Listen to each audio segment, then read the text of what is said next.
William Whalen here for GetMoreSports.com, and we are in the third year of Andy Enfield's tenure at the University of Southern California, and we are finally starting to see the dividends paid by hiring such a charismatic coach.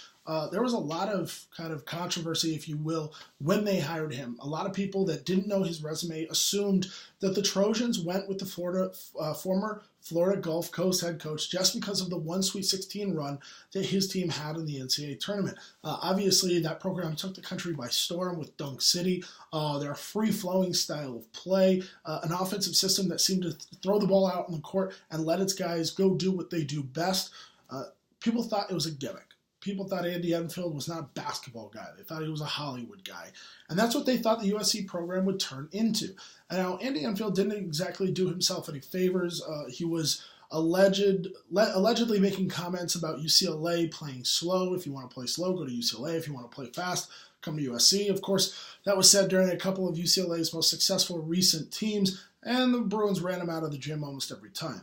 But now here we are in year 3, and USC is a top 20 RPI team. In my opinion, they should be ranked in the AP top 25. 5 top 50 wins, 6 top 100 wins, including their most recent win over Arizona, a program that had dominated them ever since the days of DeMar DeRozan. Ever since Sean Miller got things rolling in Tucson again, USC had not been able to stay with the Wildcats, losing by 20 and 30 in the last 2 years when the teams only played once. This season, however, a multi-overtime thriller. USC pulls it out. This is a kind of game, this is a kind of atmosphere that would be too big for the last 2 years of USC, and yet this team, led by a young core of recruits, of high school recruits, signed by Andy Enfield and his staff, this team has finally arrived. And now they are firmly in the NCAA tournament. If the tournament started today, at least, they would be firmly in.